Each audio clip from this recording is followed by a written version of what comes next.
Hi, I'm James with FPSGeneral, and we're back here for round 3 in the Planetside 2 SOE Meet a Dev segment. I'm here with Matt Broome with one T and an E at the end of Broome, and he is an art director for Planetside 2. Why don't you elaborate more on your title? I'm one of the 3 art directors on the project, of course. Tremel Isaac is the lead senior art director on Planetside 2, one of the original people, too, as well, directors on the original Planetside. I'm in charge of all characters on the project. All right. Just the man we want to talk to. So Planetside 1 obviously had a very defined visual style. And how did you go about updating that without really kind of stomping on toes, so to speak? You know, the cool thing was really just knowing the history of the game. I was actually here when we made the original. So the first thing we did was there are fan players out there who have done some incredible sites. So a lot of the Wikipedias and some of the history of the game were already really well done and out there for us to consume. So one of the first things I did was do a Google search and go to places like, PlanetSideUniverse.com, and it was great because all the reference you needed from the original, the roles of the characters and classes, even the history of things like nanite systems, you could find all this stuff on the fan sites, some of our internal stuff. So the best reference actually came from the community. That's awesome. Yeah. Well, I really like how it was updated, and I liked the NC and the TR. I think originally it was just those two, right?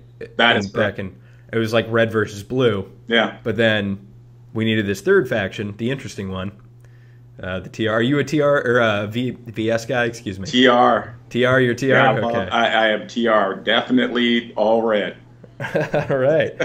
I've been jumping around all over the place. I don't know. I'm having an identity crisis. I know I'm not NC. That much is certain. But well, you can't be. Everything they do is OP. Yeah, right. They got to be VS or the TR. I have a VS character and I have a TR character. I played VS last night for about an hour, but then I felt guilty, like I was cheating on a loved one, and had to get back in my TR suit. Oh, we got some sweet webcam corruption going on, so your face looks like a patchwork, that like visual.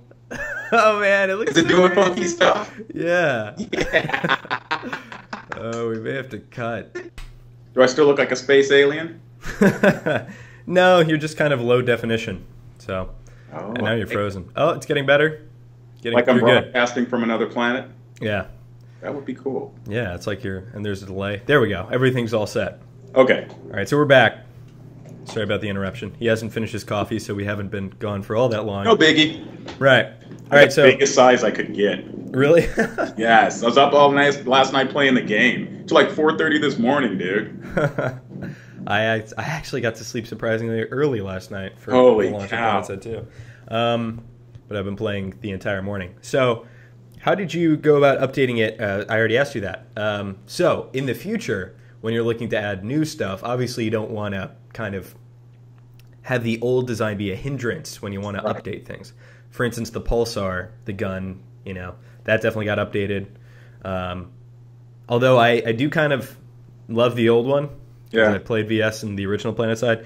Yeah. Is there ever going to be an option for me to get like an aesthetic skin model in the store of the old one or something? I don't know if you'll ever be able to get the original one. I mean, I would assume that at some point we're going to do stuff like that lends itself a lot to the original on everything. I mean, even outside the weapons, but, the general characters.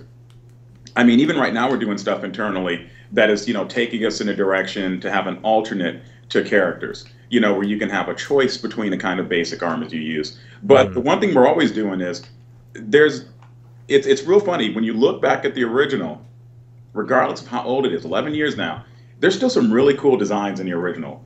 And a good designer should be able to take a look at those and really bring them to modern day cuts, modern day sensitivity, modern day silhouettes. And there's a lot of detail, even for the old Planetside. It was amazing to me to look back at the game with fresh eyes. There's a lot of cool stuff in the original game. There's a lot of awesome designs. So when I started doing the new stuff, actually, to be honest with you, it's I'm not going to say it's easy, but because the source material is so strong, it actually is easier to come up with something compelling with the new ones. I'm actually looking forward to putting the stuff we're doing now out there.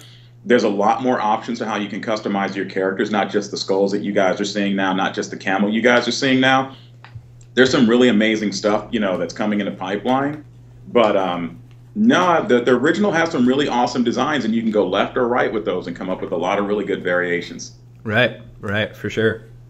All right, so I've asked this question before, but so when you buy something like for the TR, there's the Carve and the Carve S, or the Vanu, there's the Pulsar, and then there's like the SV88 or something. They're the same game. They're the same model, basically.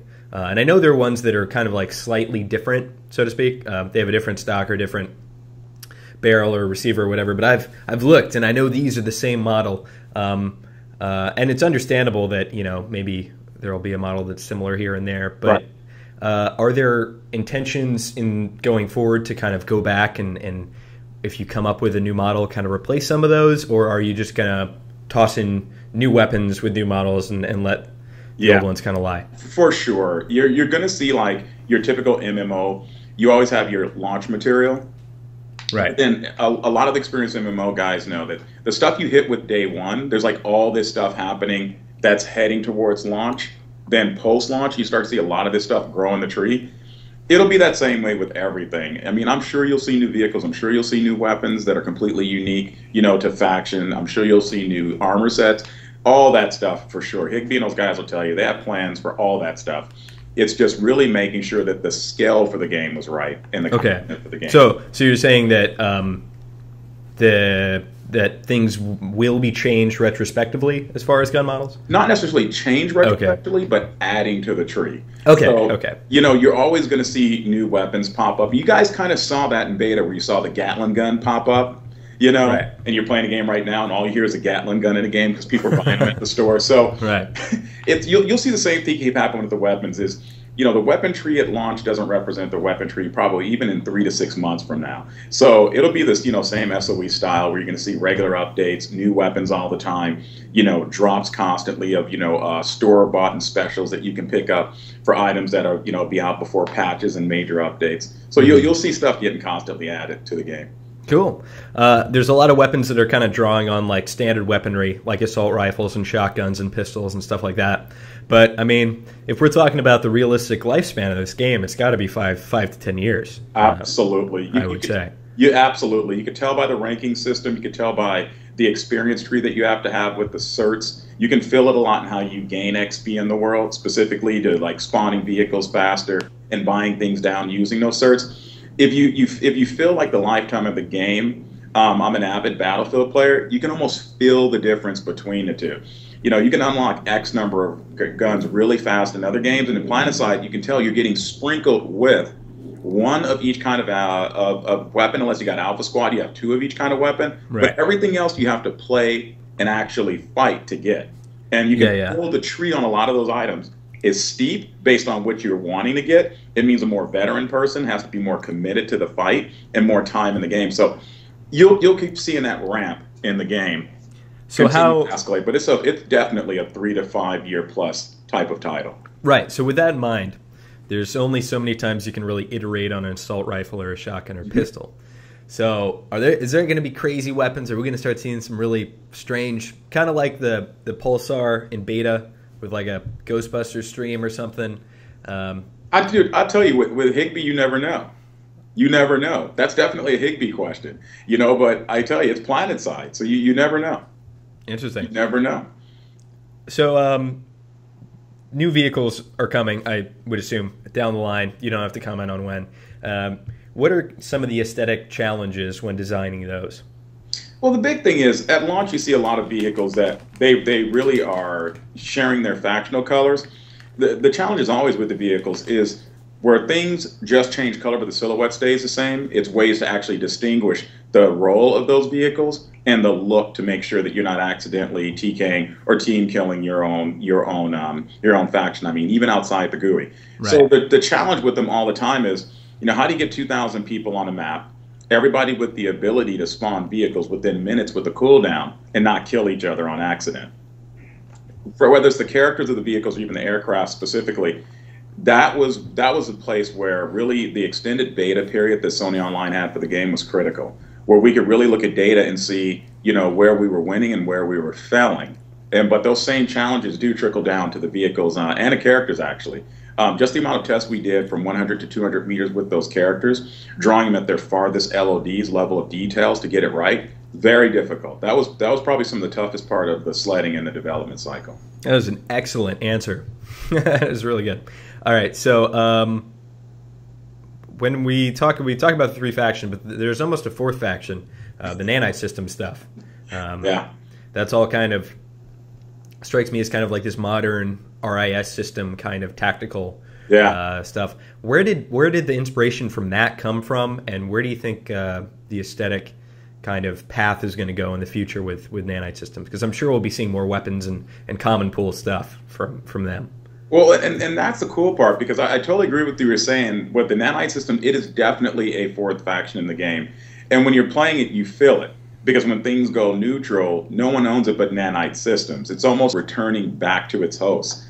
And it's going to be interesting. I think that's more of a Matt Higbee question, because I don't want to give away any of his secrets, even Kevmo with the vehicles. You sure you don't want to? Okay, I fine. do, because I talk to this guy all the time, because I'm one of the biggest fans of this product, and I play the game every night. But I'm telling you, they'd kill me if I told you. But what I love about the nanite system angle is, and the way you actually related that to the 4th characters, that is completely true.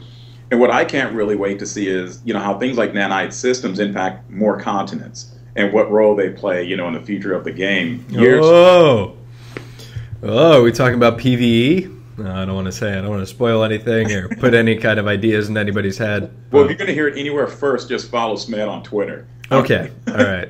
It's like real time. All righty. Oh, man. So, Matt Broome, thank you very much for joining us. Aesthetic designer, 10 years plus, right? 12 years. It's 12 years. It's been a while. Yeah. Damn. Yeah. You're a vet. The most fun game I've put out. It's a good-looking game, too, and you guys are doing a tremendous job, so keep Thanks, up the good work. And hopefully we'll be talking with you again soon. Fun stuff, man. All right. Cool. Take care. All right, brother. Awesome.